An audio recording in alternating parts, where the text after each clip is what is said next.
ਇਹ ਖੰਬੇੜਾ ਪਿੰਡ ਆ ਗਿਆ ਜੀ, ਉਹ ਗੁਰਦੁਆਰਾ ਸਾਹਿਬ ਦਿਖ ਰਹੇ ਨੇ, ਮੜੇ ਦੇਖ ਲੈਣ जी। एक खंबेड़ा पिंड आ गया जी सामने, है 48 बीच बीच में पिलर है, बीच बीच पिलर देकर के, और यहाँ से है। अच्छा, ये बीएमएल की स्लैब को सपोर्ट देने के लिए उसका सर पिलर भी बहुत संगड़े ने। सुनो एक पुष्पुष का टटियाने गेज का जी, जो इसमें पानी आ रहा है ना, इसमें डबल आ रहा है। जो मीरापुर ड्रेन है ना जी, जिन्ना 54,000 उसमें आ रहा है, 54,000 मीरापुर ड्रेन में भी आ रहा है जी। वो रोड यदि आगे तक ले जाता तो बहुत फायदा हो जाएगा सभी को, यमुनानगर से लेकर के कटरा तक सारा बहुत धन्यवाद। और इसके अलावा लाडवा के अंदर, ठीक है, लाडवा में इकाई लेकर वहाँ स्किल सेंटर चालू हो गया है। दूसरा हमने स्किल सेंटर कुरुक्षेत्र के अंदर, कुरुक्षेत्र इंटरनेशनल स्किल सेंटर हमने वहाँ पर चालू कर दिया है। अब बारी आएगी कैथल की, तो कैथल के अंदर भी इसी तरह से हम बात करके, क्योंकि अगर मैं बनाने जाऊँ नई जगह के ऊपर बनाने जाऊँ, जमीन ले, ये अगर बहुत टाइम लग जाएगा। जो आईटीआई बने बनाए हैं इनमें कम चल रहे हैं, छोटी छोटी चीजों की रुकावटें हैं। आप लोग देख के आइए, हम मैं आपको निमंत्रण दे रहा हूँ कि आप एक टीम लेकर के और आप जाकर के लाडवा में क्या हो रहा है, कुरुक्षेत्र में क्या हो रहा है, आप जाकर के देख करके आए। उसी की लाइन के ऊपर हम यहाँ पे देखेंगे जो जो आईटीआई सरकार ऑफर करेगी, हम उन आईटीआईज को इंडस्ट्री के साथ पब्लिक प्राइवेट पार्टनरशिप में सरकार की रहेगी, उसके अंदर हम खर्चा करेंगे, हम उसको अपग्रेड करेंगे ताकि बच्चों को लाभ मिले। तो उसको कौशल विकास पूरा ध्यान है, तेजी से वहाँ काम चल रहा है, वो हम जाके देखोगे।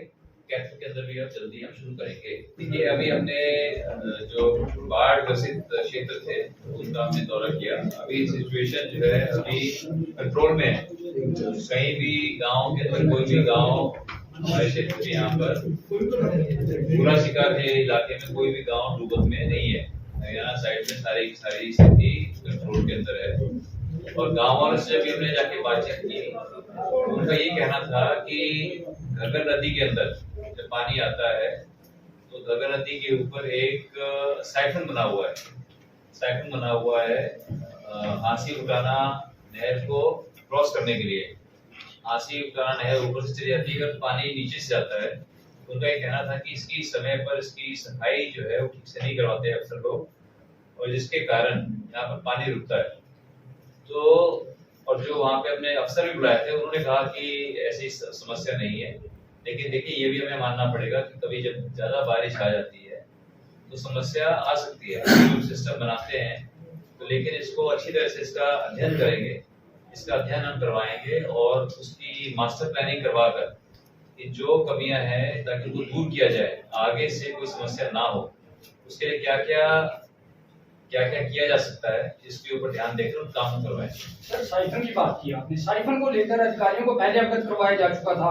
साथ लगता राज्य पंजाब है, वहां से माना कि एसडीएम गुला को पत्र लिखकर पूरी स्थिति से अवगत करवाया था। तो ऐसे में अधिकारियों की नेग्लिजेंसी सामने आई है और किसानों का बार बार यही आरोप रहा है कि अधिकारी यहाँ आते हैं, पिकनिक मनाते हैं और चले जाते हैं, किसी तरह की सुनवाई नहीं करते। देखिए अब आप ये बात बता रहे हैं हमको, मेरे तो अभी नोटिस में आई है ये बात, और इस बात को जो है इसको भी हम एग्जामिन कराएंगे और चेक करवाएंगे कि आगे से ऐसा नहीं हो। और अगर किसी की इसके अंदर लापरवाही है तो उन अधिकारियों के ऊपर कार्रवाई होनी चाहिए। सर सीएम साहब ने पहले आदेश दे दिए थे, यहाँ एक एसडीओ है इरिगेशन विभाग का, वो लगातार मैनिपुलेट करता आ रहा था कि साइफन खुला है। जब किसानों ने मौके पे उनको दिखाया तो कोई जवाब नहीं आया। ऐसे में क्या कहेंगे, वो एसडीओ सभी को मैनिपुलेट कर रहे हैं। देखिए मैं किसी के व्यक्ति विशेष के बारे में कुछ नहीं बोल सकता, तो ये इसको मामले की हम जांच करवाएंगे और जांच करवा करके फिर जो है जो भी बात होगी उसको जो भी उसके हिसाब से कार्रवाई की जाएगी। सर जो साइफन है उसकी सफाई का टेंडर अक्सर लेट छूटता है, बरसात के बहुत ज्यादा नजदीक जाके छोड़ा जाता है और सफाई प्रॉपर हो नहीं पाती उतने कम समय में। तो क्यों ना इसका थोड़ा सा टाइमली, जैसे मैं आपकी बात से पूरी तरह सहमत हूँ।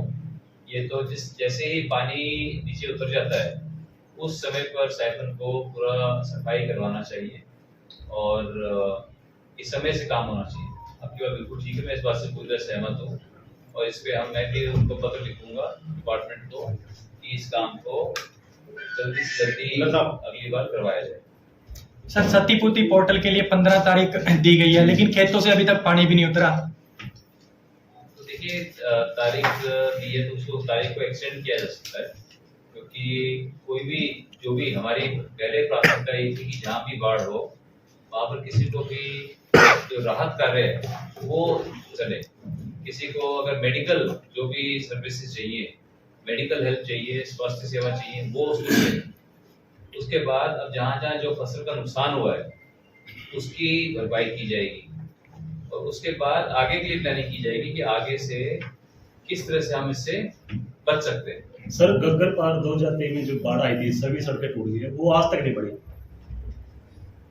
अभी बारिशों के बाद हम काम शुरू करवाएंगे। हम सबसे मांगे जहाँ जहाँ समस्या है, अभी तो बारिश के समय तो काम नहीं होता, लेकिन बारिश के समय जो है आप जानते हैं माननीय मुख्यमंत्री नायब सैनी जी इसके प्रति बहुत गंभीर है कि हमारे एरिया, हमारे पूरे हरियाणा के अंदर सड़कें अच्छी होनी चाहिए।